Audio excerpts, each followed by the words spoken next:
Novels for ever میں خوش آمدید۔ جب وہ پتھر موم ہوا بائے نازیہ کول نازی۔ کوئی مجھ کو ایسی دلیل دے کہ میں ٹوٹ کر تیرے نقش آنکھ کی پتلیوں سے مٹا سکوں، کہ میں دل سے تیری عمر بھر کی رفاقتوں کو بھلا سکوں۔ کوئی مجھ کو ایسی دلیل دے کہ میں عمر بھر تیری یاد کا کوئی جشن ہی منا سکوں۔ اگر کوئی ایسی سبیل ہو تو آزما، جو نہیں تو پھر مجھے یاد کر، مجھے یاد آ۔ چھاجو مہینہ برس رہا تھا۔ کھڑکی سے ٹکراتی بارش کی بوندیں ماحول میں عجیب سا ارتعاش پیدا کر رہی تھی، لیکن وہ گمسم سی بے حس کھلی کھڑکی سے اندر آتے سرد ہوا کے جھونکوں کو اپنے چہرے پر محسوس کر رہی تھی۔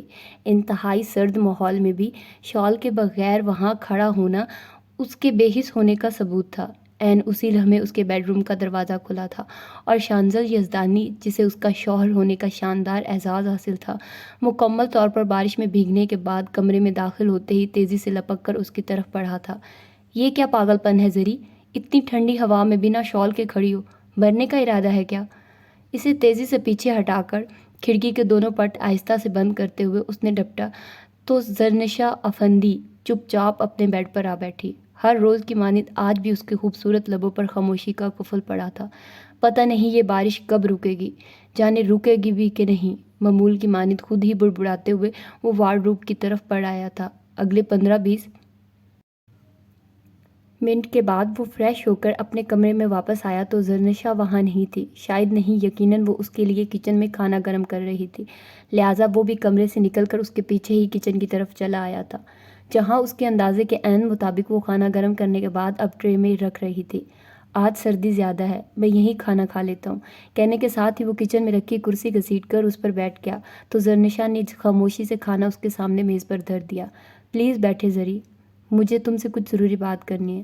وہ چونکی تھی، تاہم شانزل اب روٹی توڑ کر نوالا بنا رہا تھا۔ کہیے، میں سن رہی ہوں۔ ذرا سا رخ پھیر کر اس کے لیے چائے کی پتیلی چولہے پر رکھتے ہوئے اس نے کہا تھا۔ جواباً وہ جگ سے پانی گلاس میں انڈیلتے ہوئے بے نیازی سے بولا، میں نے ڈائیورس پیپرز تیار کروا لیے ہیں، اگلے 2-4 روز میں مل جائیں گے۔ پہلے تم سائن کر دینا، پھر میں کر دوں گا۔ اس کے بعد تم آزاد ہوگی، جہاں جس کے پاس چاہو رہ سکتی ہو۔ وہ یوں پوز کر رہا تھا جیسے اسے اس سارے عمل سے کوئی فرق نہ پڑتا ہو، جبکہ زرنشا افندی اپنی جگہ جیسے ہل کر رہ گئی تھی۔ اب وہ کہہ رہا تھا، یہ گھر جس میں ابھی ہم رہ رہے ہیں، اسے میں نے تمہارے نام کر دیا۔ وہ دن جو ہم دونوں نے ایک دوسرے کی رفاقت میں اکٹھے گزارے ہمیشہ میری یادوں میں شمار رہیں گے۔ میں زندگی میں جب بھی کبھی تمہیں میری ضرورت محسوس ہو، مجھے آواز ضرور دینا۔ جہاں تک بھی ہو سکا مجھے تمہارے کام آ کر خوشی ہوگی۔ اس سے زیادہ میں تمہارے لیے اور کر بھی کیا سکتا ہوں؟ نہایت شکستہ لہجے میں کہتے ہوئے وہ خود کو مضبوط ظاہر کر رہا تھا، لیکن زرنشا افندی اس کی آنکھوں میں برکھتے زندگی کے احساس کو دیکھ رہی تھی۔ اس لمحے اس کا دل جیسے کسی نے مٹھی میں لے کر زور سے مسل ڈالا تھا۔ کس قدر بے یقینی کے ساتھ اس نے شاکڈ انداز میں اپنے سامنے بیٹھے شانزل یزدانی کو دیکھا تھا، جو اب گلاس کے کنارے پر شہادت کی انگلی پھیرتے ہوئے جیسے مجرمانہ انداز میں کہہ رہا تھا، میں اس بات کو صرف جانتا ہی نہیں، دل سے مانتا بھی ہوں کہ ہم زبردستی کسی کو خود سے محبت کرنے پر مجبور نہیں کر سکتے۔ میرا یقین کرو، میں نے تمہیں چاہا ضرور تھا، مگر یہ خواہش کبھی نہیں کی تھی کہ تم زبردستی میری زندگی کا حصہ بنو۔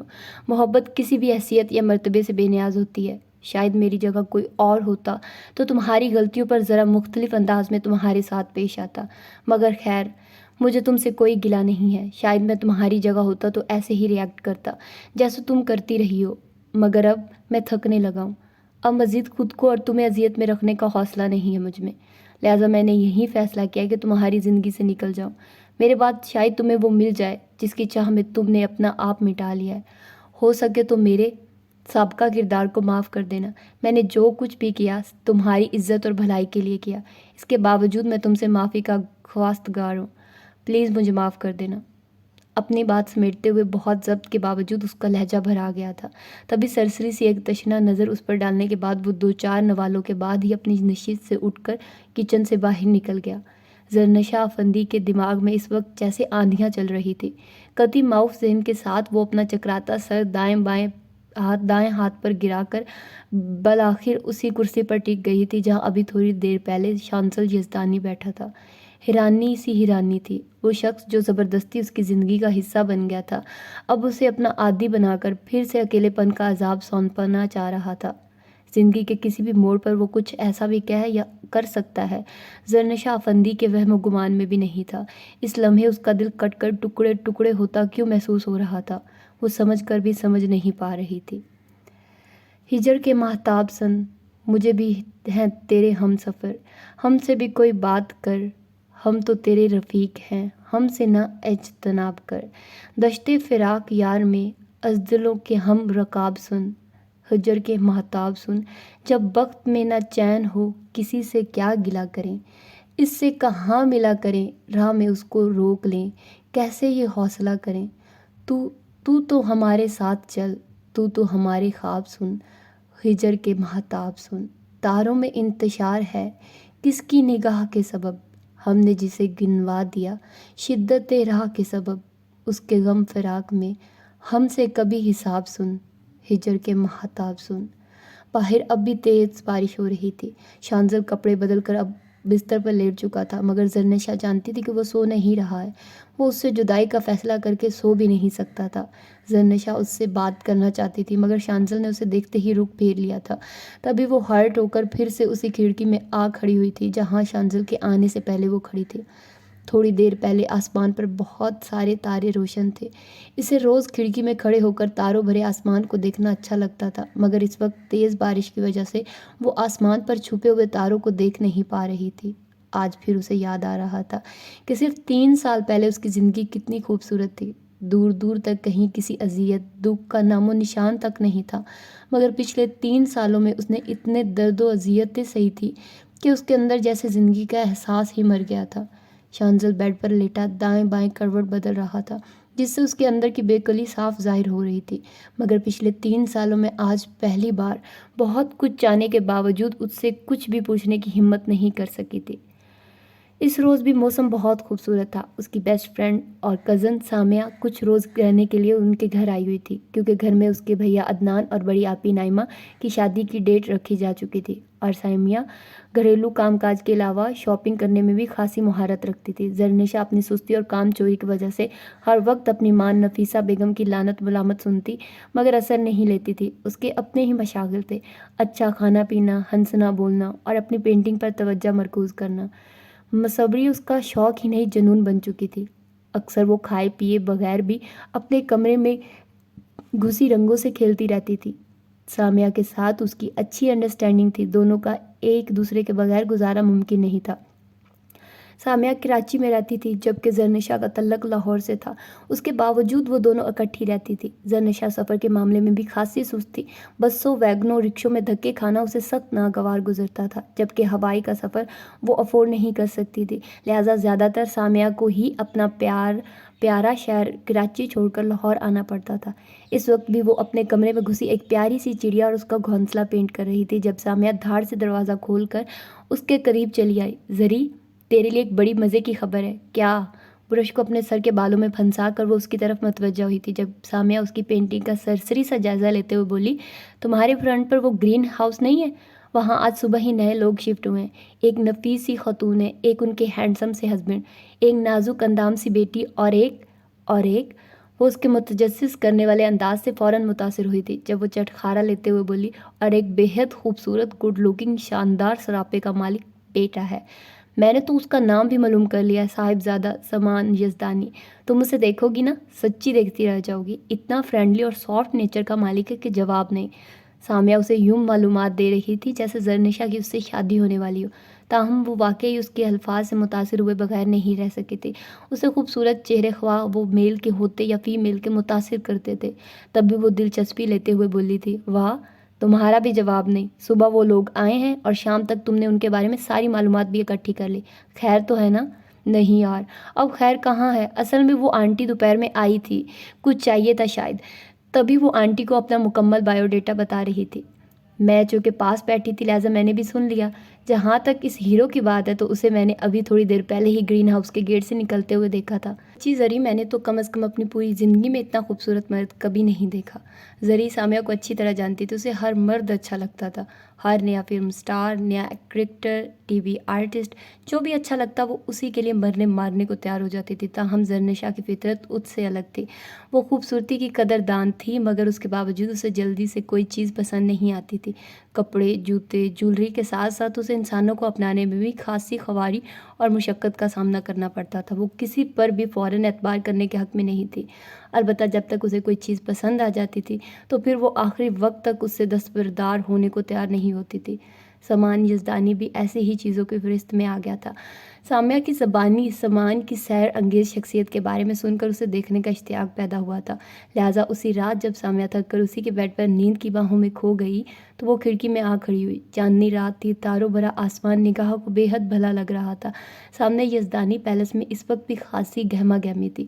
2-3 گاڑیاں یزدانی پیلس کے گیٹ کے ایک طرف کھڑی تھی۔ تب اس نے پہلی بار سامان یزدانی کو دیکھا تھا۔ بلیک ٹراؤزر پر وائٹ جرسی پہنے اپنے سادہ سے حلیے کے باوجود وہ واقعی دل میں اترتا محسوس ہو رہا تھا۔ اس کے بارے میں اگر وہ یہ کہتی کہ وہ پہلی نظر کا شکار ہوئی تھی تو شاید غلط نہ تھا۔ ٹراؤزر کی پاکٹس میں دونوں ہاتھ گھسائے کسی بزرگ کے ساتھ گیٹ کے قریب کھڑا باتیں کر رہا تھا اور وہ چوری چوری پسندیدہ نگاہوں سے اپنے کمرے کی کھڑکی میں کھڑی اسے دیکھ رہی تھی۔ جب سامیہ بیدار ہو کر اسے بیڈ پر اپنے قریب نہ پاتے ہوئے خود بھی اٹھ کر اس کے قریب چلی آئی، زرنشا سینے پر دونوں ہاتھ باندھے سامان یزدانی کو دیکھنے میں اتنی مہو تھی کہ اس سے سامیہ کے جاگنے کی خبر بھی نہ ہو سکی تھی۔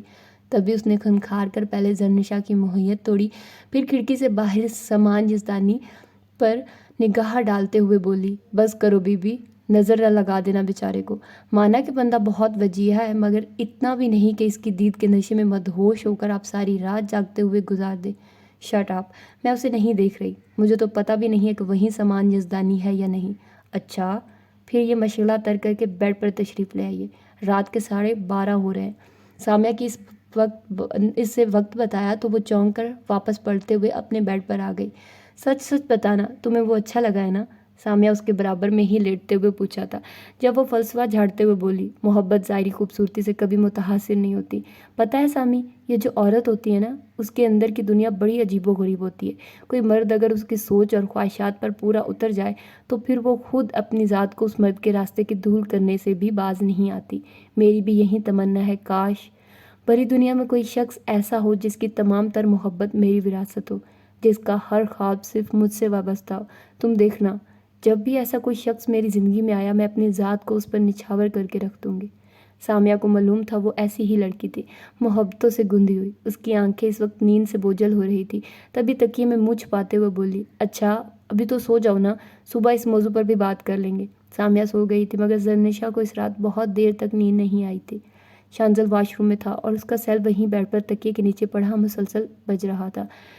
تبھی وہ نیند سے جاگی تھی، کال مسلسل ہو رہی تھی، اوپر سے سائلنٹ یا وائبریشن بھی نہیں لگی ہوئی تھی، لہٰذا مزید ڈسٹربنس سے بچنے کے لیے اس نے ہاتھ بڑھا کر سیل اپنی تحویل میں لے لیا تھا۔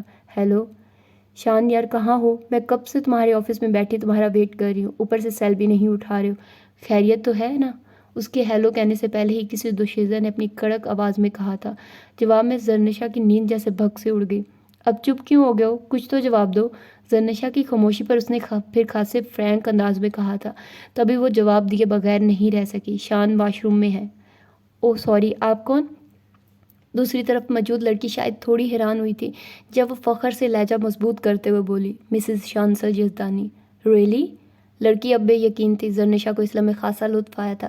جی، میں مسز شانزل یزدانی ہی بات کر رہی ہوں، آپ کو کوئی مسئلہ ہے تو بتائیے۔ شانزل عین اسی لمحے واش روم سے باہر آیا تھا۔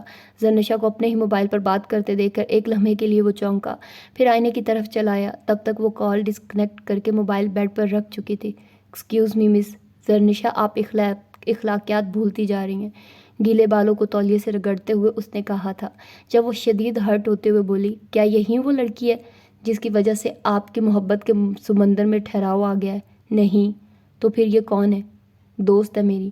زرنشا پھر سے شدید ہرٹ ہوئی تھی۔ پہلے تو لڑکیوں کو دوست نہیں رکھتے تھے آپ؟ اس کا لہجہ خود بخود دھیما ہوا تھا جب وہ بالوں میں برش پھیرتے ہوئے بولا، ہاں پہلے بے وقوف تھا، اب عقل آ گئی ہے۔ اس کے پاس جیسے ہر سوال کا جواب تھا۔ زرنشا بری طرح الجھ کر رہ گئی تھی، اس کی انا اور دل دونوں ایک دوسرے کے مقابل آ گئے تھے اور وہ اس کے سامنے گرنا نہیں چاہتی تھی، مگر اب اس سے الگ ہو کر جینا بھی اس کے اختیار میں نہیں رہا تھا۔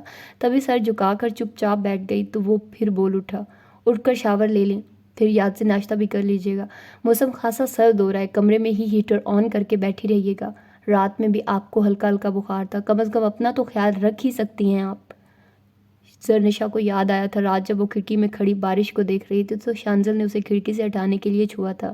شاید تبھی وہ اس کے بخار کے بارے میں جان پایا تھا. اس کی اس درجہ اپنائیت پر اب وہ کڑھنے اور جھنجھلانے لگی تھی. اسے بلا وجہ اس پر غصہ آنے لگا تھا. اس وقت وہ ایک لمحے میں سلگھی تھی. آپ کو میری فکر کرنے کی کوئی ضرورت نہیں ہے. میں اب بچی نہیں ہوں. شانزل اس کے چڑھنے پر صرف ایک لمحے کے لیے مسکرایا تھا، تاہم اگلے ہی پل پھر سے سنجیدہ ہو گیا تھا. اوکے، اچھی بات ہے، خدا حافظ. کہنے کے ساتھ ہی وہ اپنا موبائل اور بریف کیس اٹھا کر کمرے سے باہر نکل گیا تو زرنشا پھر سے دونوں ٹانگوں کے گرد بازو لپیٹ کر بیٹھ گئی. آنے والا وقت جانے اس کے لیے اپنے دامن میں کیا سمیٹ کر لا رہا تھا. اس کا دل اس وقت بھی بھرا ہوا تھا. جانے آج کل بات پہ بات اسے اپنے نصیب پر رونا کیوں آنے لگا تھا. زری، سامنے والے گرین ہاؤس میں چلو گی؟ اگلے ہی روز وہ ابھی ناشتے سے فارغ ہوئی تھی جب سامیہ اس سے کہا. جواباً وہ بے نیازی کا مظاہرہ کرتے ہوئے بولی، کیوں؟ یار، آنٹی نے کہا ہے نئے اور اچھے لوگ ہیں. اخلاقاً ہمیں چل کر یہ تو پوچھنا چاہیے کہ انہیں کسی چیز کی ضرورت یا کوئی پرابلم تو نہیں. ویسے بھی آج میں فری ہوں. آنٹی اور نائمہ آپی دونوں خود ہی مارکیٹ جانے کی تیاری کر رہی ہیں. چل ذرا ہیرو کے بھی قریب سے درشن کر آتے ہیں. اس کے لہجے میں بشاشت تھی. زرنشا کا اپنا دل اندر سے بے ایمان ہو رہا تھا. لہٰذا اٹھ کر پہلے بالوں میں کنگھی کی، پھر آنکھوں میں کاجل لگایا. اس کے بعد ہاتھ سے کپڑوں کی شکنیں درست کرتے ہوئے اچھی طرح آئینے میں اپنا جائزہ لینے کے بعد وہ سامیہ کے ساتھ سامنے والے گرین ہاؤس میں چلی آئی تھی. مما، جلدی سے ٹاول پکڑا دے، مجھے سردی لگ رہی ہے. سرسبز وسیع لان عبور کرنے کے بعد جیسے ہی ان دونوں نے گرین ہاؤس کے وسیع لاؤنج میں قدم رکھا، یہ مردانہ صدا ان کی سماعتوں سے ٹکرائی. جواباً ان دونوں نے ایک دوسرے کا چہرہ دیکھا تھا. پورا لاؤنج خالی پڑا تھا، البتہ قریب ہی کچن میں ضرور کچھ کھٹپٹ ہو رہی تھی. اگلے 2-4 منٹ وہ یہ سوچتی رہی تھی کہ آیا انہیں کسی کو آواز دے کر اپنی آم سے باخبر کرنا چاہیے یا یوں ہی چپ چاپ الٹے پیروں واپس لوٹ جانا چاہیے. اس پل ہی کچن سے وہ سوبر سی خاتون باہر نکلی تھی جسے سامیہ نے کل دوپہر میں اپنے ہاں دیکھا تھا. اس لڑکے تو کسی کروٹ چین نہیں، مجال ہے جو اپنا کام بھی خود کر لے. کچن سے ہی وہ بڑبڑاتے ہوئے نکلی تھی جب اچانک ان دونوں پر نگاہ پڑی تو چونک اٹھی. ارے، آپ لوگ کب آئی؟ ابھی 5 منٹ پہلے. آپ کچن میں تھی شاید. سامیہ چونکہ ان سے واقف تھی لہٰذا وہیں آگے بڑھی تھی. زرنشا اپنی جگہ سے 1 انچ ہلنے کی جسارت نہیں کر پائی تھی. مما پلیز ٹاول دے دیں، نہیں تو میں یوں ہی باہر آ جاؤں گا. وہ ان دونوں کے سر پر ہاتھ پھیر رہی تھی جب واش روم سے آتی آواز پر قدرے شرمندہ ہوتے ہوئے بولی، میرا بیٹا ہے سامان، بہت شرارتی ہے. کچھ ہمارے لاڈ پیار نے تھوڑا بگاڑ دیا ہے. آپ بیٹھو، میں اسے ٹاول دے کر آتی ہوں. زرنشا اور سامیہ دونوں ہی اس وقت بڑی مشکل سے اپنی مسکراہٹ ضبط کر کے بیٹھی تھی. سیر زدہ پرسنالٹی کا مالک وہ شخص فطرتاً ایسی بچکانہ حرکتیں بھی کرتا ہوگا، ان دونوں کا ہی اس کا گمان نہیں تھا. مسز یاور اپنے بیٹے کو ٹاول تھمانے کے بعد ساڑی کا پلو سنبھالتی ان کے قریب ہی صوفے پر ٹک گئی تھی. اب بتاؤ بیٹے، کیسے آنا ہوا؟ بس ایسے ہی، آپ سے ملنے کو دل چاہ رہا تھا. یہ میری کزن ہے زرنشا، حال ہی میں BSc کر کے فارغ ہوئی ہیں، لیکن فائن آرٹس کی زبردست شوقین ہے. دن رات بس رنگ ہوتے ہیں، برش اور ایزل ہوتا ہے، اور یہ محترمہ ہوتی ہیں. کل میں نے اسے آپ کے بارے میں بتایا تو اسے بھی آپ سے ملنے کا اشتیاق پیدا ہو گیا. شاید اب آپ سے مل کر یہ آپ کی تصویر بھی بنا ڈالے. ویسے آپ کو یہاں سیٹنگ میں کوئی پرابلم تو نہیں ہوئی نا؟ سامیہ اپنی چرب زبانی کا یہاں خوب فائدہ اٹھا رہی تھی. مسز یاور اس کے الفاظ پر بہت دلکش انداز میں مسکرائی تھی. نہیں بیٹے، الحمدللہ کوئی مسئلہ نہیں ہوا. سامان کے دوستوں نے کافی مدد کی تھی. اصل میں تمہارے انکل یہاں نہیں تھے تو تھوڑا مسئلہ بنا کچھ کاموں میں. ویسے سب ٹھیک ٹھاک رہا. انکل کہاں ہیں؟ وہ تائشہ کو ہاسٹل چھوڑنے گئے ہیں. تائشہ میری بیٹی ہے، سمہان سے چھوٹی، یہیں پنجاب یونیورسٹی میں ایڈمیشن لیا ہے. کہتی ہے گھر میں رہ کر نہیں پڑھنا. اصل میں سمہان اسے بہت تنگ کرتا ہے، جم کر پڑھنے نہیں دیتا، اسی لیے وہ اپنے دوستوں کے ساتھ ہاسٹل میں رہتی ہے. ویسے 2-4 روز کے بعد موڈ بنے تو چکر لگا لیتی ہے. انکل کب تک آ جائیں گے؟ آج شام تک آئیں گے. اصل میں انہیں اکاڑا کچھ کام تھا، تائشہ کو ہاسٹل چھوڑ کر وہیں سے اکاڑا چلے گئے. آپ بیٹھیے، میں چائے لے کر آتی ہوں. نہیں آنٹی، ہم ابھی ناشتہ کر کے آئے ہیں، پلیز. اس بار زرنشا بولی تھی. جواباً وہ اٹھتے اٹھتے بیٹھ گئی. سامیہ اب انہیں اپنی ہسٹری سے آگاہ کر رہی تھی جب سامان علی شاہ یزدانی نے ٹاول سے سر کے گیلے بال خشک کرتے ہوئے وہاں لاؤنج میں قدم رکھا. مما ناشتہ بنا لیا کہ نہیں؟ ان دونوں پر نگاہ ڈالے بغیر اس نے پھر اپنی ماں سے مخاطب ہوتے ہوئے پوچھا تھا. جب وہ بولی، تم کمرے میں چلو، میں وہیں ناشتہ لا دیتی ہوں تمہیں. کیوں؟ یہاں کرفیو نافذ ہو گیا کیا؟ اب کے بغور سامیہ اور زرنشا پر نگاہ ڈالتے ہوئے وہ ڈٹھائی کا بھرپور مظاہرہ کرتا وہیں صوفے پر ٹک گیا تھا. سامان، ہر وقت بچے مت بنے رہا کرو، کبھی موقع محل بھی دیکھ لیا کرو.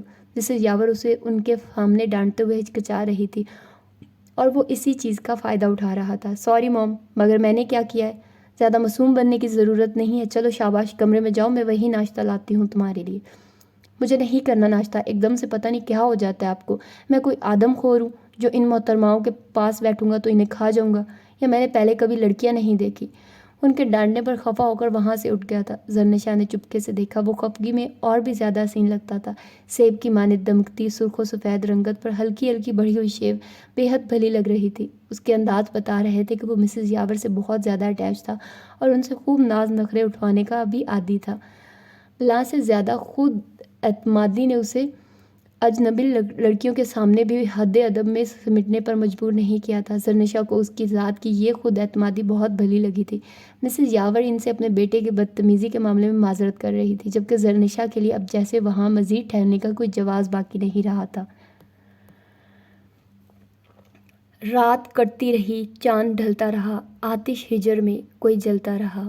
گھر کی تنہائی دل کو ڈستی رہی، کوئی بے چین کروٹ بدلتا رہا۔ آس و امید کی شمع روشن رہی، گھر کی دہلیز پھر کوئی تکتا رہا۔ رات بھر چاندنی گنگناتی رہی، رات پھر کوئی تنہا سسکتا رہا۔ اشک پلکوں پہ آ کے لرزتے رہے، نام لب پہ کسی کا مچلتا رہا۔ آج پھر رات برسات ہوتی رہی، آج پھر کوئی خود سے الجھتا رہا۔ لنچ ٹائم کا پیریڈ اوور ہو چکا تھا۔ تھوڑی دیر پہلے آفس میں جو گہما گہمی تھی، لنچ بریک کے بعد دوبارہ وہیں رونق لوٹ آئی تھی۔ سب خوش تھے، اپنی اپنی زندگی میں مگن اور مطمئن تھے، بس ایک صرف اسی کا سکون کہیں رخصت ہو گیا تھا۔ کچھ بھی کر کے دل قرار کی دولت نہیں حاصل کر پایا تھا، ہر چیز سے طبیعت جیسے اکتا گئی تھی۔ اکثریت سے سگریٹ نوشی کے باعث اب اکثر اسے کھانسی بھی رہنے لگی تھی، مگر وہ پرواہ نہیں کرتا تھا۔ اسے اب اپنی زندگی سے جیسے کوئی دلچسپی نہیں رہی تھی۔ جب اندر کی دنیا خوبصورت نہیں تھی تو باہر کی دنیا میں چارم کیسے محسوس ہو سکتا تھا؟ اپنی سیٹ پر بے حد اداس بیٹھا، وہ شیشے کے اس پار بیٹھی اپنی سیکرٹری کی مصروفیت کا جو ہی بے مصرف انداز میں جائزہ لے رہا تھا۔ لوگ اس کے بارے میں کیسی رائے رکھتے ہیں وہ بہت اچھی طرح جانتا تھا، مگر کردار کے معاملے میں بے حد بدنام ہونے کے باوجود وہ اب تک اس لڑکی پر اپنا حق استعمال نہیں کر سکا تھا جو شرعی اور قانونی طریقے سے اس کی ملکیت تھی، جس کے وجود پر اسے پورا اختیار حاصل تھا۔ ہر روز رات میں جو اس سے محض 1 فٹ کی دوری پر اپنے حسین سراپے کے ساتھ میٹھی نیند کے مزے لے رہی ہوتی تھی، اس کی ماں جی اور دیگر رشتہ داروں و احباب کا یہ کہنا تھا کہ وہ ضرورت سے زیادہ حساس، خوددار اور اذیت پسند ہے، مگر وہ ان کی رائے سے اتفاق نہیں کرتا تھا۔ اسے اپنی شخصیت میں کہیں بھی خودداری یا حساسیت دکھائی نہیں دیتی تھی۔ ہاں، اذیت پسندی ضرور اس کے مزاج کا حصہ تھی۔ اسے یاد آ رہا تھا بچپن میں ایک بار سائیکل چلاتے ہوئے وہ پکی سڑک پر گر پڑا تھا۔ اچانک گرنے سے اسے بازو پر خاصی گہری چوٹ لگی تھی، مگر اس نے منہ سے سی کی آواز بھی نہیں نکالی تھی۔ بڑے مزے سے سائیکل کے پاس ہی بیٹھ کر وہ اپنے بہتے ہوئے خون کا نظارہ کرتا رہا تھا۔ بعد میں ماں جی کو پتہ چلا تو انہوں نے اسے خوب ڈانٹنے کے بعد اس کی مرہم پٹی کی اور اسے ایک گلاس گرم دودھ میں دیسی گھی بھی ڈال کر پلایا تھا۔ ماں جی کے وفات کے بعد تو جیسے وہ اور بھی اذیت پسند اور وحشی ہوتا چلا گیا تھا۔ دفتر کے ملازمین کے ساتھ انتہائی بدتمیزی سے پیش آنا، چھوٹی چھوٹی بات پر کسی کی بھی انسلٹ کر کے رکھ دینا، انتہائی ریش ڈرائیونگ کرنا۔ اس دوران اگر کوئی گاڑی کے ساتھ ٹکرا کر زخمی ہو جاتا تو وہ قطعی پرواہ کیے بغیر تیزی سے آگے نکل جاتا۔ گھریلو ملازمین پر تو وہ ہاتھ اٹھانے سے بھی گریز نہیں کرتا تھا۔ اس سے بھی طبیعت کو سکون نہیں ملا تو آوارہ گردی شروع کر دی۔ انہی دنوں اس کی زندگی میں ایک نیا موڑ آیا تھا اور وہ جیسے خود پر سے اپنا اختیار ہی کھو بیٹھا۔ وہ حسین تھی، مگر اتنی زیادہ حسین بھی نہیں تھی کہ اسے سامنے پا کر وہ اپنے حواس ہی کھو بیٹھتا۔ ہر بار اس سے سامنا ہونے پر وہ ایک عجیب سی بے قلی اپنے اندر اترتی محسوس کرتا تھا۔ وہی تھی جس کے حصول کی طلب نے اس کے اندر زندگی کی اہمیت بڑھائی تھی۔ اس کے تصورات میں کھو کر اس نے اپنا آپ بھی فراموش کر دیا تھا، مگر اس کے باوجود اس کے اندر کی ازلی بے چینی نے اس کا پیچھا نہیں چھوڑا۔ وہ اس کی ہو کر بھی اس کی نہیں تھی، اور اسی چیز نے اسے پھر سے اذیت میں مبتلا کیا تھا۔ اب تک پتھر سے موم اور موم سے دوبارہ پتھر ہونے کے دوران وہ کیسے کیسے نہیں تڑپا تھا۔ صرف اس کا ہاتھ تھامنے کے لیے بھی اسے 100 جتن کرنے پڑتے تھے۔ دھان پان سے اس خوبصورت دوشیزہ پر مکمل اختیار رکھنے کے باوجود صرف اپنی محبت کے ہاتھوں بے بس ہو کر وہ اب تک اسے اس کی مرضی کے خلاف اپنے قریب نہیں کر پایا تھا، اور اب جب کہ وہ پتھر دل لڑکی اس پر ترس کھانے لگی تھی تو وہ پھر سے پتھر کا ہو رہا تھا۔ پھر سے اس نے وہی مشاغل اپنا لیے تھے جنہیں کچھ ہی عرصے پہلے توبہ کر کے چھوڑا تھا۔ اب پھر سے موسموں میں اس کے لیے کوئی چارم باقی نہیں رہا تھا۔ پچھلے 3 سالوں میں یوں تو متعدد بار دل نے اس حسین پیکر کے قرب کی خواہش کی تھی، مگر آج جانے کیوں دل کو سمجھا نہیں پا رہا تھا۔ پتھر ہو جانے کے باوجود اندر سے کہیں کسی معجزے کے لیے دعا بلند ہو رہی تھی۔ وہ بیٹھے بیٹھے اپنی خواہش کے تابع کھلی آنکھوں سے خواب دیکھ رہا تھا کہ ابھی وہ خود چل کر اس کے آفس آئے گی، اس کی سیکرٹری سے اس کی بابت پوچھے گی، پھر اس کے روم میں آئے گی اور کہے گی، شانزل میں بہت زیادہ تھک چکی ہوں، خود سے ہار گئی ہوں، پلیز مجھے اپنی پناہوں میں لے لیں۔ اور تب وہ اس کا ہاتھ تھام کر کہیں کھو جائے گا، کسی ایسی جگہ جہاں اس کے اندر کی بے سکونی کا نام و نشان تک نہیں ہوگا۔ مگر خواب حقیقت کب بنتے ہیں؟ اسے اپنی بے بسی پر ہنسی بھی آ رہی تھی اور رونا بھی۔ تبھی گہری سانس بھر کر اس نے اپنا سر اپنی سیٹ کی پشت سے ٹکایا تھا۔ نگاہ اب بھی شیشے کے اس پار جمی تھی، جیسے اسے ہر صورت اپنے خواب کے پورا ہونے کا یقین ہو۔ وہ عین اسی لمحے اسے زبردست جھٹکا لگا تھا۔ شیشے کے اس پار جمی نگاہ نے اسے دیکھا تھا، ڈھیلے ڈھالے لیلن کے کپڑوں میں ملبوس، قطعی رف حلیے میں۔ وہ چند منٹ ریسیپشن پر ٹھہرنے کے بعد سست روی سے چلتی اس کی سیکرٹری کے پاس آئی تھی۔ اس نے آفس میں ابھی تک کسی کو بھی اس سے متعارف نہیں کرایا تھا۔ یہی وجہ تھی کہ اسے وہاں پہلی آمد پر وہ پروٹوکول بھی نہیں مل سکا تھا کہ جس کی وہ مستحق تھی۔ شانزل قطعی شاکڈ انداز میں بیٹھا اسے دیکھ رہا تھا۔ وہ کچھ پریشان دکھائی دے رہی تھی۔ پچھلے 3 سالوں میں پہلی بار وہ معجزہ ہوا تھا کہ وہ خود چل کر اس تک آئی تھی۔ اس کی سیکرٹری نے فوراً اس کے روم میں کال ملائی تھی، جسے اس نے فوراً پک کیا تھا۔ سر، کوئی زرعی میم آئی ہیں، فوراً آپ سے ملنا چاہتی ہیں۔ اوکے، ابھی میں کچھ بیزی ہوں، آدھے گھنٹے بعد رابطہ کیجیے گا۔ جی سر۔ سیکرٹری تابندہ عباس تابعداری کا مظاہرہ کرتے ہوئے رابطہ ڈسکنیکٹ کر چکی تھی، تاہم شانزل اب بھی پرشوق نگاہوں سے اپنے آفس میں نگاہوں کے بالکل سامنے شیشے کے اس پار بیٹھی زرنشا افندی کو دیکھ رہا تھا، جو آج معجزانہ طور پر اس کے خواب کو حقیقت کا رنگ پہنانے آ گئی تھی۔ اس نے اپنا سیل آف کر رکھا تھا۔ فون کے سیٹ جو اس کے سامنے میز پر رکھے تھے، ان کے ریسیور کریڈل سے اٹھا کر سائڈ پر رکھ دیے تھے۔ اپنے طور پر وہ ساری دنیا سے بے نیاز کٹ کر بیٹھ گیا تھا۔ پورا آدھا گھنٹہ لگا تھا اسے اپنے خواب کو حقیقت مان لینے میں۔ پورے آدھے گھنٹے تک اس نے اپنی محبوب ہستی کو کٹھن انتظار کی سلیب پر لٹکائے رکھا تھا۔ سیکرٹری اب پھر اس کا نمبر ٹرائی کر رہی تھی، جو بزی مل رہا تھا۔ زرنشا اس مرحلے پر بہت بری طرح سے ہرٹ ہوئی تھی۔ اس کے چہرے پر تکلیف کے آثار تھے، جنہیں وہ محسوس نہیں کر پایا تھا۔ وہ اب بھی اسے دیکھ رہا تھا جب وہ مایوسی کے عالم میں اس کی سیکرٹری تابندہ عباس سے کچھ کہتی اپنی نشست سے اٹھ کھڑی ہوئی تھی۔ تب اس نے فوراً سیکرٹری کو انٹرکام پر ہدایت کی تھی، میڈم کو اندر بھیجے، مس تابندہ فوراً۔ سیکرٹری نے اس کے حکم پر ازحد حیران ہو کر بامشکل کمرے سے نکلتی زرنشا افندی کو آواز دے کر روکا تھا۔ ایکسکیوز می میم، آپ کو سر اندر روم میں بلا رہے ہیں۔ وہ پلٹی تھی اور اس کی ہدایت پر ممنون نگاہوں سے اس کی طرف دیکھتے ہوئے تھکے تھکے سے قدم اٹھاتی بنا دستک دیے اس کے روم میں گھس آئی تھی۔ شانزل کا دل اس لمحے بہت تیزی سے دھڑک رہا تھا۔ اسے کمرے کی طرف آتے دیکھ کر اس نے فوراً اپنا سیل آن کیا اور جو نمبر سب سے فرسٹ پر ملا اسے کال کر ڈالی۔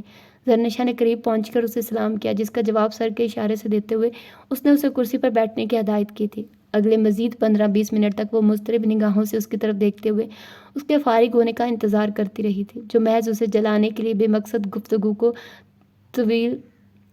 طول دیتے جا رہا تھا۔ اس کے صبر کا پیمانہ پھر لبریز ہوا تھا۔ بے قدری اور بے نیازی کے کرب انگیز احساس کا شکار ہو کر ایک مرتبہ پھر چپ چاپ وہ اس کے سامنے سے اٹھ کھڑی ہوئی تھی، جب اس نے فوراً کال ڈسکنیکٹ کر کے اس کی طرف توجہ مرکوز کر دی تھی۔ کہاں جا رہی ہو؟ پلیز بیٹھو۔ مگر اس نے سنی انسنی کر دی تھی۔ تب وہ اپنی سیٹ سے اٹھ کر میز کراس کرتے ہوئے فوراً اس کے مقابل آیا تھا۔ کیا بات ہے؟ کوئی پریشانی ہے کیا جو 10 منٹ بھی انتظار کی زحمت نہیں اٹھا سکتی؟ زرنشا کی آنکھوں میں تیرتی نمی نے اسے بے قرار کیا تھا۔ وہ بولی تو اس کے لہجے میں بھی اضطراب تھا۔ میرے سینے میں آج صبح سے دل والی سائڈ پر شدید درد ہو رہا ہے۔ صبح سے میں نے آپ کا نمبر ٹرائی کر رہی ہوں، مگر رابطہ نہیں ہو پا رہا تھا۔ گھر میں خانسمہ چوکیدار کوئی بھی نہیں ہے، اس لیے میں ٹیکسی لے کر یہاں چلی آئی، مگر آپ بھی فارغ نہیں۔ وہ اب باقاعدہ رو پڑی تھی۔ شانزل یزدانی کا دل اس لمحے جیسے کسی نے مٹھی میں لے کر مسل ڈالا تھا۔ سوری، ویری سوری، چلو میرے ساتھ۔ دل ہی دل میں شدید پشمانی کا شکار ہو کر اس نے بہت مختصر انداز میں معذرت کرتے ہوئے سامنے میز سے اپنی گاڑی کی چابیاں اور موبائل اٹھایا تھا۔ خواب پورا ضرور ہوا تھا، مگر اس انداز سے نہیں جس انداز سے اس نے سوچا تھا۔ زرنشا گاڑی میں پہلی بار اس کے ساتھ فرنٹ سیٹ پر بیٹھی تھی۔ کوئی اور موقع ہوتا تو وہ خوشی سے پھولے نہ سماتا، مگر اس وقت وہ اس کے تفکر میں مبتلا تھا۔ تبھی مکمل توجہ ڈرائیونگ پر مرکوز رکھتے ہوئے اگلے 10-15 منٹ میں وہ اسے اپنے بہترین دوست عمار یاسر کے ذاتی ہاسپٹل میں لے آیا تھا، جو اس وقت شہر کا سب سے مہنگا ترین ہاسپٹل تھا۔ اتفاق سے اس وقت ڈاکٹر عمار پر کام کا لوڈ بھی کم تھا، لہٰذا زرنشا کا چیک اپ زیادہ بہتر انداز میں توجہ کے ساتھ ہو گیا تھا۔ ایکسکیوز می، لگتا ہے بھابھی آج کل کسی نہ کسی ٹینشن کو سر پر سوار کیے رکھتی ہے۔ اس وقت بھی دل کی شریانوں پر ضرورت سے زیادہ دباؤ ہے۔ ایک آدھا گھنٹہ مزید لیٹ ہو جاتے تو شدید ہارٹ اٹیک کی صورت بھی بن سکتی تھی۔ یہ ساری باتیں ظاہر کرتی ہیں کہ تم ان کا بالکل خیال نہیں رکھتے۔ کیوں، ایسا ہی ہے نا؟ تفصیلی چیک اپ کے بعد ڈاکٹر عمار یاسر نے شانزل سے ہم کلام ہو کر کہا تھا، جو جواب میں وہ محض ایکسکیوز ہی کر سکا۔ خالی ایکسکیوز سے کام نہیں چلے گا، تمہیں ان کے معاملے میں اپنی کاروباری مصروفیات کو پس پش ڈال کر ان کا زیادہ سے زیادہ خیال رکھنا ہوگا۔ بصورت دیگر خدا نخواستہ بڑا نقصان بھی اٹھانا پڑ سکتا ہے۔ فی الحال میں انجیکشن دے دیتا ہوں، باقی کی دوا وقت پر اپنے ہاتھ سے دیتے رہنا۔ پرچی پر کچھ لکھنے کے ساتھ ساتھ وہ اسے ہدایات بھی دیتا جا رہا تھا، جبکہ شانزل دل ہی دل میں اپنی غفلت پر خود کو ملامت کرتا ڈاکٹر عمار کا شکریہ ادا کرتے ہوئے زرنشا کے ساتھ سیدھا گھر چلا آیا۔ آفس ٹائم یوں بھی ختم ہو چکا تھا، برساتی موسم کے باعث شام بھی جلدی ڈھل جاتی تھی۔ زرنشا اس سے عجیب سی شرمندگی محسوس کرتے ہوئے نگاہ چرا رہی تھی جب وہ کمرے کا دروازہ بند کر کے دوا کا شاپر بیڈ کے قریب ہی میز پر رکھتے ہوئے نرم لہجے میں بولا، بیڈ پر لیٹ جاؤ ذری۔ وہ جو بیڈ کے کنارے پر ٹک کر بیٹھی تھی ایک دم سے چونک کر اس کی طرف دیکھنے لگی تھی۔ ایسے کیا دیکھ رہی ہو؟ لیٹ جاؤ، مجھے تمہارے دل پر مساج کرنا ہے۔ اس کا لہجہ اب بھی نرم تھا، مگر وہ بری طرح کنفیوز ہو گئی تھی۔ نہیں، میں کر لوں گی۔ تم کچھ نہیں کر سکتی، کہنے کے ساتھ ہی اس نے زرنشا کا بازو تھام کر اسے اپنے سامنے بیڈ پر لٹا دیا تھا۔ مسز یاور حیات یزدانی کے گھر سے واپسی کے بعد 2-3 روز تک وہ سامان شاہ کو ڈسکس کرتی رہی تھی۔ زرنشا کو اس کا ذکر سننا بہت اچھا لگتا تھا۔ وہ اس کے خواب بھی دیکھنے لگی تھی، مگر کسی حتمی نتیجے پر پہنچنے سے قبل وہ اپنی فیلنگ سامیہ سے بھی ڈسکس کرنا مناسب نہیں سمجھتی تھی، لہذا اندر ہی اندر اس اندیکھی سی آگ میں جل رہی تھی۔ اسے یہی خدشہ ستا رہا تھا کہ کہیں سامان شاہ انگیج نہ ہو، کہیں اس کی زندگی میں پہلے ہی کوئی اور نہ آ گئی ہو۔ اس روز بھی رات میں اسے نیند نہیں آ رہی تھی۔ آج سامیہ بھی اس کے ساتھ نہیں تھی۔ بستر پر دائیں بائیں کروٹیں بدلتے بدلتے وہ تھک گئی تھی، تبھی اٹھ کر بیٹھ گئی۔ راحت تبھی زیادہ نہیں ہوئی تھی، مگر پھر بھی اسے اپنی تنہائی سے وحشت ہو رہی تھی۔ اسی لیے سامیہ کو بلانے کے ارادے سے بستر سے اتری تو سماعتوں میں اچانک نہایت مدر بانسری کی آواز آ پڑی۔ وہ پہلے چونکی، پھر کھڑکی کی طرف بڑھی تھی۔ روڈ کی دوسری طرف گرین ہاؤس کے ٹیرس پر اس وقت کتنا خوبصورت نظارہ اسے دیکھنے کو ملا تھا۔ جینز شرٹ میں ملبوس سامان شاہ اس کی نگاہوں کے عین سامنے، ساری دنیا سے بے نیاز، کتنے مگن انداز میں مہارت سے بانسری بجا رہا تھا، جیسے صدیوں سے رانجھے کا شاگرد رہا ہو۔ وہ حیران ہو کر مسکرائی تھی۔ دوسری طرف سامان شاہ کی نگاہ بھی جو ہی اس پر پڑی تو اس نے بانسری بجانا بند کر دی۔ زرنشا کو اس وقت ٹھنڈی ہوا کے تھپیڑے بھی لطف دے رہے تھے۔ اسے دیکھتے ہی وہ بھی مسکرا رہا تھا۔ زرنشا کا دل اس لمحے بہت زور سے دھڑکا تھا۔ اگلے روز صبح وہ اس کے گھر موجود تھا۔ یہ کیا آنٹی، آپ کے گھر میں شادی ہے اور آپ نے ہمیں کانوں کان خبر تک نہیں ہونے دی، یہ تو ناانصافی ہے۔ اس وقت وہ کاٹن کے سفید سوٹ میں ملبوس تھا۔ زرنشا اسے حال میں بیٹھے دیکھ کر وہیں سیڑھیوں پر ٹھٹک کر رک گئی تھی۔ اس کی مما نفیسہ بیگم اس کی بات پر مسکراتے ہوئے کہہ رہی تھی، نہیں بیٹے، ایسی کوئی بات نہیں، میرے کون سے 2-4 بیٹے ہیں جو شادی کا انتظام سنبھالیں گے۔ جو کچھ بھی کرنا ہے آپ لوگوں کو مل کر ہی کرنا ہے، کوئی پابندی تھوڑی ہے یہاں۔ وہ بڑے مزے سے بیٹھا نہ صرف چائے پی رہا تھا بلکہ چپس اور بسکٹ کے ساتھ بھی بھرپور انصاف کر رہا تھا۔ سامیہ کچن میں باقی افراد کا ناشتہ بنانے میں مصروف تھی، جبکہ نائمہ اور عدنان بھی ابھی تک سو رہے تھے۔ زرنشا اپنی مما سے اس کی بے تکلفی دیکھ کر آگے بڑھائی تھی۔ اٹھ گئی تم؟ ایک تو اس لڑکی کی نہ صبح کا پتہ چلتا ہے نہ شام کا، دن کے سارے فضول شوق اس نے پالے ہوئے ہیں، گھر کے کام کاج سے تو دور تک واسطہ نہیں اس کا۔ نفیسہ بیگم کسی بھی مہمان کے سامنے اس کی عزت افزائی کرنے سے پیچھے نہیں رہتی تھی۔ زرنشا نے اس وقت سامان شاہ کے سامنے اپنی عزت افزائی پر سخت خفت محسوس کی تھی۔ آپ کو تو موقع ملنا چاہیے کسی کے سامنے میری بے عزتی کرنے کا، اس نے منہ بنایا تھا۔ جب وہ مزید برہم ہوتے ہوئے بولی، تو تم موقع ہی کیوں دیتی ہو بے عزتی کرنے کا؟ پرائی بچی گھر آ کر 24 گھنٹے کام میں لگی رہے اور جس کی ذمہ داری ہے وہ میڈم سارا دن کمرے سے ہی نہ نکلے، یہ بہت اچھی بات ہے۔ سامان اس کی طرف دیکھتے ہوئے مسکرا رہا تھا جب وہ خفا ہو کر وہاں سے اٹھ گئی۔ لوگ کسی کے سامنے اپنے پھوڑ سے پھوڑ بچوں کی تعریفیں کرتے نہیں تھکتے، اور ایک ہماری والدہ محترمہ ذرا موقع ملا نہیں کہ شروع ہو گئی۔ وہ بڑبڑائی تھی۔ سامان اس کے الفاظ پر بے ساختہ ہنس پڑا تھا۔ تمہارے ہی بھلے کو کہتی ہوں کمبخت، جانے کیسا سسرال ملے، وہاں جا کر کیا سسرال والوں کی تصویریں بناتی پھرو گی۔ زرنشا سنی انسنی کر کے سامیہ کے پاس کچن میں آ گئی، جبکہ سامان بہت دیر تک وہیں بیٹھا نفیسہ بیگم سے جانے کس کس کی ذات کو کھنگالتا رہا تھا۔ اگلے 2-3 روز تک ان دونوں کا ایک ہی معمول تھا۔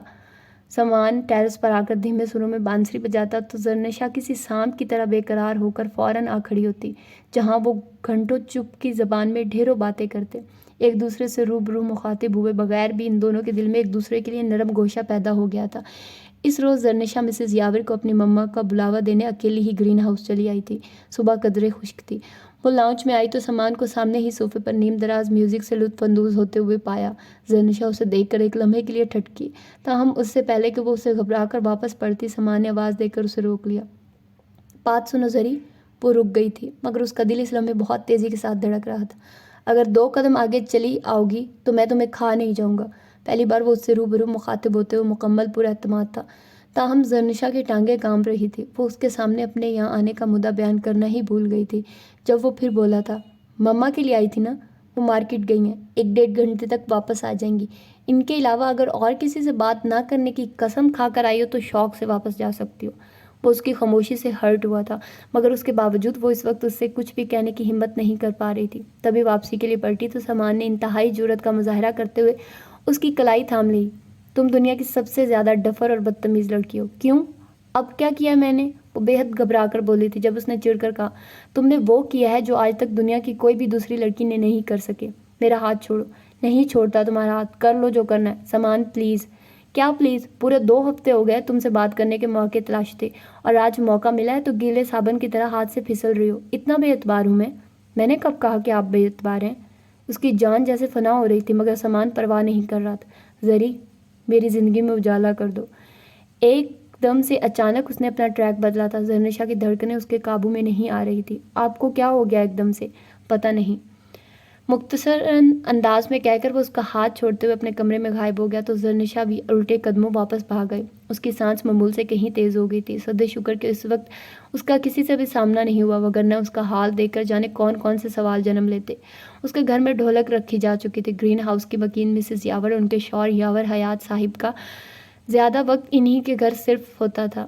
دونوں میاں بیوی اپنی بساط سے بڑھ کر شادی کی تیاریوں میں مسز نفیسہ بیگم اور دیگر گھر والوں کا ساتھ دے رہے تھے۔ یونیورسٹی میں کسی ہنگامے کے باعث 1 ہفتے کی تعطیلات ہو گئی تھی، جس کی وجہ سے تائشہ بھی سے گھر آ گئی تھی۔ زرنشا اور سامیہ دونوں نے ہی اسے سامان کا ہم مزاج پایا تھا، لہٰذا دونوں کی اس سے پہلی ہی ملاقات میں دوستی ہو گئی تھی۔ زرنشا، سامیہ اور تائشہ تینوں نے شادی کے لیے اپنے ملبوسات ایک جیسے بنوائے تھے۔ سامان کے بارے میں پتہ چلا تھا کہ وہ کسی ضروری کام کے سلسلے میں گاؤں چلا گیا۔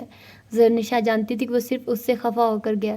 عجیب بات تھی کہ اس کا اپنا دل سامان کے بغیر کہیں نہیں لگ رہا تھا۔ اس روز مائیوں کا فنکشن تھا۔ جب وہ مسز یاور کے اصرار پر گاؤں سے واپس چلا آیا، ہلکی ہلکی بڑھی ہوئی شیو کے ساتھ اس کا وجیہہ سراپا آنکھوں میں خوب جچ رہا تھا۔ زرنشا بہانے بہانے سے اس کے سامنے گئی تھی، مگر اس نے نگاہ اٹھا کر نہیں دیکھا۔ اسے سمجھ نہیں آ رہی تھی کہ وہ اسے کیسے منائے۔ مائیوں کی تقریب ابھی ختم بھی نہیں ہوئی تھی جب تائشہ نے اسے سائڈ پر لے جا کر آہستگی سے کہا، زری، بھائی اوپر ٹیرس پر تمہارا انتظار کر رہے ہیں۔ اس کا دل پھر زور سے دھڑکا تھا۔ تائشہ کے سامنے محبت کا بھید کھل جانے پر گھبراہٹ بھی ہوئی تھی، تاہم سامان شاہ کو مزید ناراض نہ کرنے کے ارادے سے وہ چور نظروں سے سب کو حال میں مائیوں کی رسم میں مصروف دیکھ کر اپنا دوپٹہ سنبھالتی اوپر ٹیرس پر چلی آئی تھی، جہاں سامان شاہ ٹیرس کی ریلنگ سے ٹیک لگائے کھڑا اسی کی راہ دیکھ رہا تھا۔ وہ اس کے دل کی جگہ اپنے ہاتھ سے مساج کر رہا تھا اور زرنشا کا وجود جیسے ساکت ہو کر رہ گیا تھا۔ پچھلے 3 سالوں میں پہلی بار وہ اسے چھونے کی جسارت کر رہا تھا، اور پہلی بار ایسا ہوا تھا کہ وہ اس کے سامنے ہل نہیں پا رہی تھی۔ اب تو سب کچھ ویسا ہی ہو رہا ہے جیسا تم چاہتی ہو، پھر بھی ذہنی دباؤ کا شکار ہو کیا؟ میں اس کی وجہ پوچھ سکتا ہوں؟ نگاہ اس کے سینے پر جمائے جمائے ہی اس نے پوچھا تھا۔ جب وہ نگاہ چراتے ہوئے بولی، کوئی ڈپریشن نہیں ہے۔ اس کا مطلب ہے عمار جھوٹ بول رہا تھا؟ پتہ نہیں۔ وہ اس لمحے اتنی کنفیوز ہو رہی تھی کہ اس کے کسی بھی سوال کا جواب دینے کی پوزیشن میں نہیں تھی۔ شانزل نے اس کے اس انداز کو بھی اس کا گریز ہی جانا تھا۔ شاید تبھی وہ ٹیوب بند کر کے گہری سانس بھرتے ہوئے اس کے قریب سے اٹھ گیا تھا۔ کاش تم سمجھ سکتی زرنشا کہ کسی نے تمہیں کتنا ٹوٹ کر چاہا ہے۔ بکواس ہے یہ چاہت۔ جو دل سے چاہتے ہیں وہ اپنے محبوب کو کبھی اذیت سے دوچار نہیں کرتے۔ ایک دم سے دل کا غبار نکلا تھا۔ شانزل نے چونک کر اس کی طرف نگاہ کی۔ میں نے کب اذیت سے دوچار کیا ہے تمہیں؟ تمہارے ساتھ جو کچھ بھی ہوا اس میں 70% تمہاری اپنی عقل کا قصور تھا۔ بہت دنوں کے گیپ کے بعد وہ آج پھر اس موضوع کو ڈسکس کر رہے تھے۔ اوکے، میں آپ سے بحث کے موڈ میں نہیں ہوں، اس بار زرنشا نے قطعی روکھے انداز میں کہتے ہوئے رخ پھیر لیا تھا۔ تمہیں خود پر اور مجھ پر رحم نہیں آتا زری؟ اس کے قریب ہی بیڈ پر اپنی نشست سنبھالتے ہوئے اس نے بیڈ کے کراؤن سے ٹیک لگائی تو زرنشا کی آنکھیں خود بخود آنسوؤں سے بھر آئی۔ آپ کو کب اپنا پابند رکھا ہے میں نے؟ جب جتنی چاہیں شادیاں کر لیں، مجھے کوئی اعتراض نہیں۔ سچ؟ گداز لبوں پر بڑی محفوظ مسکراہٹ سجا کر اس نے زرنشا کا رخ اپنی طرف کیا تو اس نے جلدی سے اپنے آنسو پونچھ لیے۔ ہاں، تھینک یو، تم واقعی بہت عظیم لڑکی ہو۔ اب تک جو کچھ میں نے تمہارے ساتھ کیا، مجھے اس پر بے حد شرمندگی ہے، مگر محض معافی سے اس کا ازالہ نہیں ہو سکتا، اس لیے میں نے تمہیں ڈائیورس دینے کا فیصلہ کیا۔ تاہم جانے سے پہلے صرف ایک احسان اور کرو گی مجھ پر؟ وہ یوں بات کر رہا تھا جیسے اب تک نہ جانے ان دونوں کے بیچ کتنے محبت بھرے تعلقات قائم رہے ہوں۔ زرنشا نے بامشکل پلکیں اٹھا کر اس کے دہکتے لبوں کی جانب نگاہ کی تھی۔ بولیے، میری شادی اپنے ہاتھوں سے کرا دو گی؟ خود لڑکی ڈھونڈ کر اپنی موجودگی میں نکاح کروا دینا، پھر جب سب کچھ سیٹ ہو جائے گا تو جہاں تمہارا دل چاہے وہاں چلی جانا۔ وہ ایکسائٹیڈ ہو رہا تھا جب زرنشا کی سانس جسے دل کے اندر ہی کہیں الجھنے لگی تھی۔ وہ شخص صرف لٹیرا ہی نہیں، ظالم سیاد بھی تھا۔ زرنشا اس لمحے اپنا بھرم قائم رکھنا چاہتی تھی، اپنی خودداری سلامت رکھنے کے لیے اس سے بہت کچھ کہنا چاہتی تھی، مگر آنسوؤں نے اس کا ساتھ نہیں دیا تھا۔ عین اسی لمحے وہ مسکراتے ہوئے اس پر جھکا تھا۔ بس اتنی ہی بہادر ہو تم؟ کہنے کے ساتھ ہی اس نے زرنشا کو کھینچ کر اپنے ساتھ لگا لیا تو اس کے ضبط کی رہی صحیح تنابیں بھی ٹوٹ گئی۔ اپنے ہی سیاد کے سینے میں منہ چھپا کر جو اس نے رونا شروع کیا تو پھر جیسے آنسوؤں کا سیلاب بہہ نکلا۔ شانزل بہت اپنائیت سے اس کے بالوں میں اپنی انگلیاں پھیر رہا تھا اور وہ بچوں کی طرح بے اختیار ہو کر زاروں قطار رو رہی تھی۔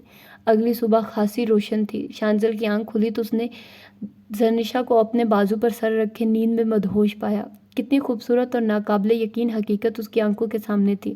اس کا دل اس لمحے اسے مزید جسارتوں پر اکسا رہا تھا، مگر زرنشا کے جاگ جانے کے خدشے سے خود پر کنٹرول پا کر وہ آہستگی سے اسے خود سے الگ کر کے بستر سے نکل گیا۔ شاور لینے کے بعد جس وقت وہ واش روم سے باہر آیا، زرنشا اس کے لیے ناشتہ تیار کر چکی تھی۔ تمہیں آرام کرنا چاہیے تھا زری، تمہاری طبیعت ٹھیک نہیں تھی۔ وہ خاموش رہی تھی۔ شانزل ناشتہ کرنے کے گھر سے چپ چاپ بیڈ پر ٹک گیا تھا۔ میں کچھ روز کے لیے ماما کے پاس جانا چاہتی ہوں۔ بیڈ کے قریب ناشتے کی ٹرے میز پر رکھ کر اس نے اپنا مدعا بیان کیا تھا۔ جواب میں شانزل یزدانی نے ناشتے سے ہاتھ روک لیا۔ کیوں؟ پتہ نہیں، میرا دل چاہ رہا ہے ان سب سے ملنے کو۔ ٹھیک ہے، جس وقت بھی جانا چاہوں مجھے انفارم کر دینا، میں چھوڑ آؤں گا، قطعی مختصراً انداز میں کہتے ہوئے اس نے چند گھونٹ میں چائے کا کپ خالی کیا اور کمرے سے نکل کر باہر لاؤنج میں آ بیٹھا۔ پورے 3 ماہ بعد وہ اپنے میکے کی طرف آئی تھی۔ گیٹ توقع کے عین مطابق سامیہ نے کھولا تھا۔ شانزل وہاں بامشکل 10 منٹ ٹھہر کر اپنے آفس روانہ ہو چکا تھا، جبکہ وہ سامیہ کی ہمراہی میں اس سے سب کا حال احوال دریافت کرتی نفیسہ بیگم کے کمرے میں چلی آئی تھی، جن کی صحت اب پہلے سے قدرے بہتر تھی۔ سامیہ کے دونوں بچے یقیناً اسکول گئے تھے، تبھی گھر میں خاموشی کا راج تھا۔ نفیسہ بیگم سے مل کر وہ سامیہ کے کمرے میں آئی تو اس نے پوچھ لیا، سب ٹھیک تو ہے نا زری؟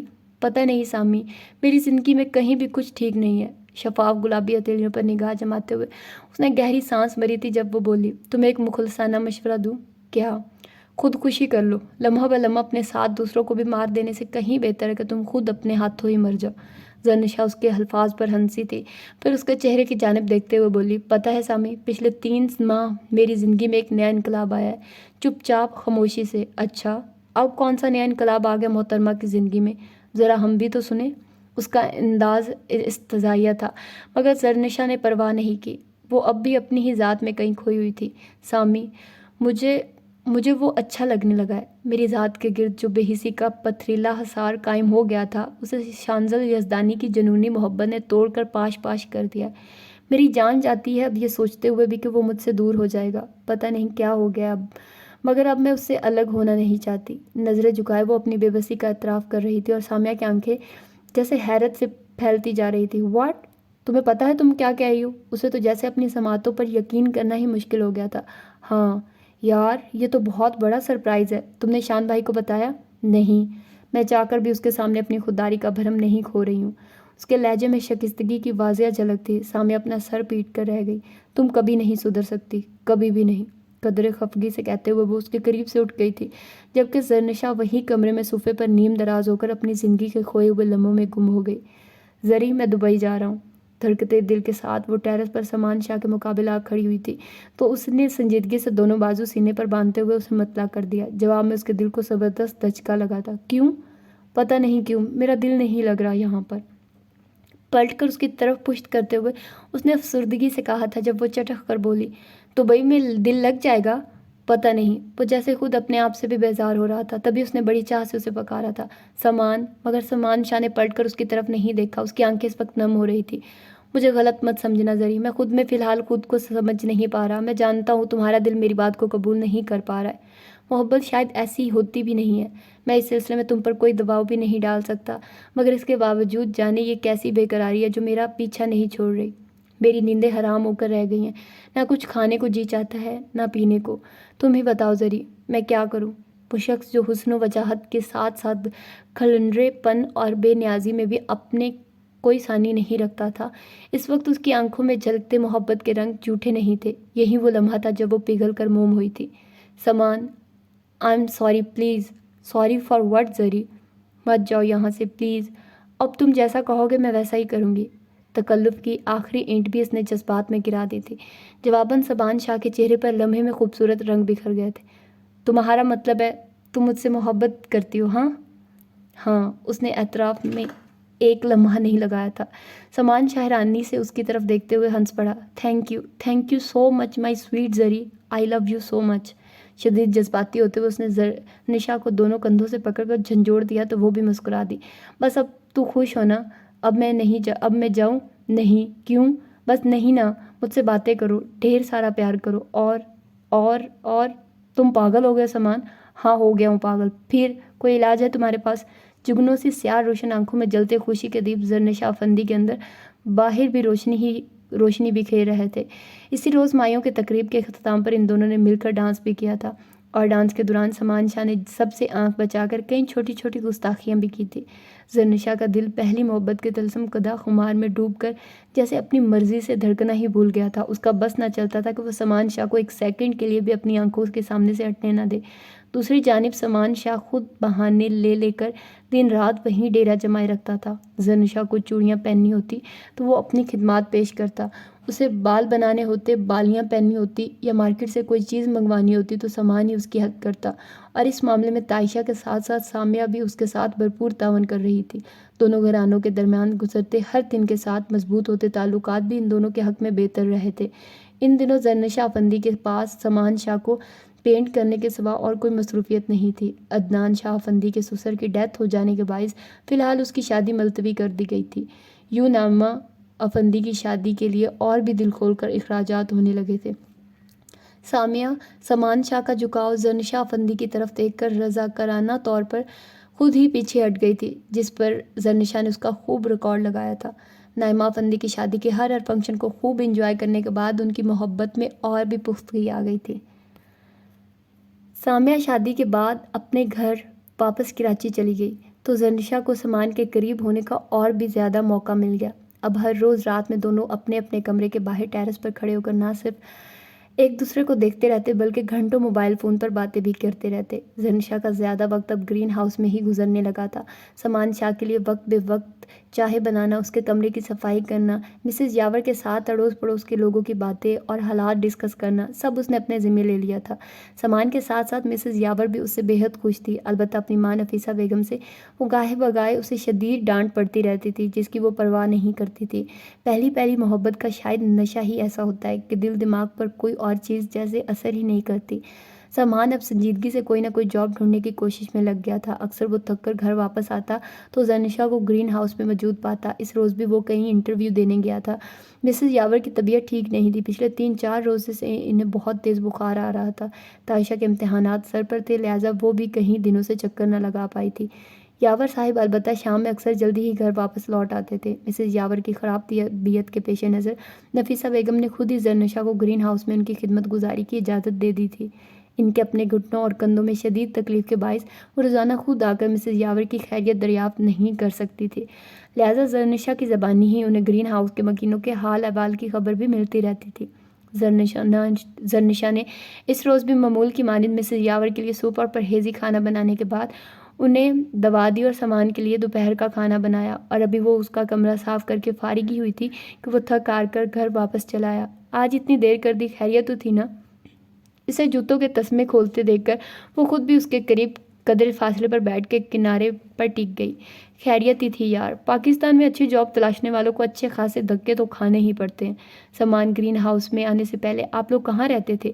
وہ بس ان کی الٹی سیدھی حرکتوں کی عادی ہو چکی تھی۔ حقیقت میں سامان اپنی انہی کھلنڈری حرکتوں کی وجہ سے اسے اچھا لگتا تھا۔ اس کے بعد محبت سے سنوارتے ہوئے بولی تو اس نے بتایا گاؤں میں رہتے تھے۔ اصل میں میرے ڈیڈی نے 2 شادیاں کی تھی، پہلی اپنے والدین کی مرضی سے گاؤں میں، اور دوسری میری مما کے ساتھ شہر میں اپنی پسند سے۔ اب تک ہم لوگ اکٹھے ہی رہتے چلے آ رہے تھے۔ میں تو زیادہ تر ہاسٹل میں ہی رہا ہوں۔ عائشہ کے سلسلے میں تھوڑا پرابلم تھا، لہٰذا اس لیے پاپا کو شہر شفٹ ہونا پڑا۔ اب دادا دادی تو رہے نہیں، پاپا اکلوتے بیٹے تھے اپنے والدین کے، لہٰذا ان کی تمام جائیداد کے وارث بھی میں، عائشہ اور شانزل بھیا ہی ہیں۔ شانزل بھیا کون؟ بڑے بھائی ہیں ہمارے، پاپا کی پہلی بیگم سے، ایک وہی ہوئے ہیں۔ بڑی عجیب و غریب سی شخصیت ہے ان کی، پورا گاؤں ڈرتا ہے، کسی کی مجال نہیں کہ ان کے سامنے اونچی آواز میں بات بھی کر لے۔ زرنشا کے لیے اس کا یہ انکشاف کہ اس کے پاپا کی 2 شادیاں کی تھی خاصا حیران کن تھا۔ سامان سے اپنے گاؤں کے متعلق اور بھی بہت کچھ بتا رہا تھا جسے وہ مکمل توجہ سے سنتی رہی تھی، اور وہ کچھ اور بھی کہہ رہا تھا۔ پتہ ہے زری، جب ہماری شادی ہوگی نا تو مہینے کے 15 دن گاؤں میں بڑی اماں کے پاس رہا کریں گے، اور باقی کے 15 دن یہاں شہر میں ماں کے پاس۔ تمہیں مزے کی بات بتاؤں، میں ماما کے ساتھ ساتھ بڑی ماں کا بھی بے حد لاڈلا ہوں۔ شانزل بھیا کا سلوک البتہ میرے ساتھ اچھا نہیں ہے، پتہ نہیں کیوں وہ مجھ سے حسد محسوس کرتے ہیں۔ خیر، میں اپنی اور تمہاری بات کر رہا تھا۔ تو سب بہنوں کا موسم ہوگا نہ، تب میں ڈیرے پر رہا کروں گا، تم وہیں میرے لیے کھانا لے کر آنا، پوری دوپہر وہیں گزارا کریں گے۔ میں تمہیں امرود سیب سب توڑ توڑ کر دیا کروں گا، اور تم وہاں میرے سامنے مزے سے کھایا کرنا۔ ٹیوب ویل کے ٹھنڈے شفاف پانی سے ہم کھیتوں کو سیراب کرنے کے ساتھ ساتھ ایک دوسرے کو نہلایا بھی کریں گے۔ گاؤں میں اتنا مزہ آتا ہے کہ جواب نہیں۔ زرنشا کو وہ اپنی سادگی اور معصومیت کی وجہ سے بے حد محبوب تھا۔ اس وقت بھی وہ اس کے پرجوش اور نثار ہو جانے والی نگاہوں سے دیکھ رہی تھی۔ ٹھیک ہے، اور بھی بہت کچھ ہے، ایک بار میری زندگی میں آؤ تو صحیح، ہر دن عید اور ہر رات شب برات ہو جائے گی تو کہنا۔ وہ بچوں کی طرح خوش ہو رہا تھا، اور زرنشا بظاہر اس کے چہرے پر دیکھتے ہوئے آنے والے خوبصورت دنوں کے خواب اپنی آنکھوں میں بسا رہی تھی۔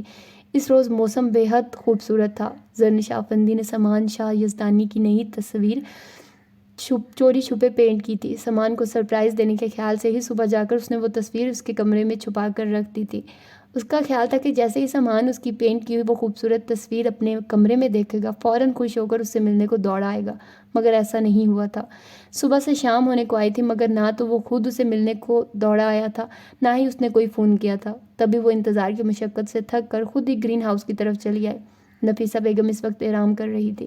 گرین ہاؤس کا گیٹ اکثر کھلا ہی ملتا تھا، لہٰذا وہ بڑے دھڑلے سے سرسبز لان عبور کرتی لاؤنج میں چلی آئی، جہاں ٹی وی کے سامنے ہی اسے سامان بیٹھا دکھائی دے گیا۔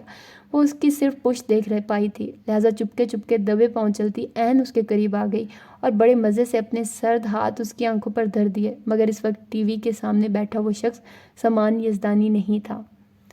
یہ ہے پہلا پارٹ، اور دوسرا پارٹ میں انشاءاللہ اپلوڈ کر دوں گی۔ اگر آپ لوگ چاہتے ہیں کہ میں آج ہی اپلوڈ کر دوں تو مجھے نیچے کمنٹس میں ضرور بتائیے، تو میں آج اپلوڈ کر دوں گی، نہیں تو پھر میں کل اپلوڈ کر دوں گی۔ تو چلیے، اپنا بہت سارا خیال رکھیے گا، اور مجھے فیڈ بیک ضرور دیا کریں اور بتایا کریں کہ آپ لوگوں کو کیسے ناولز لگ رہے ہیں یا کس طرح کے ناولز ہوتے ہیں۔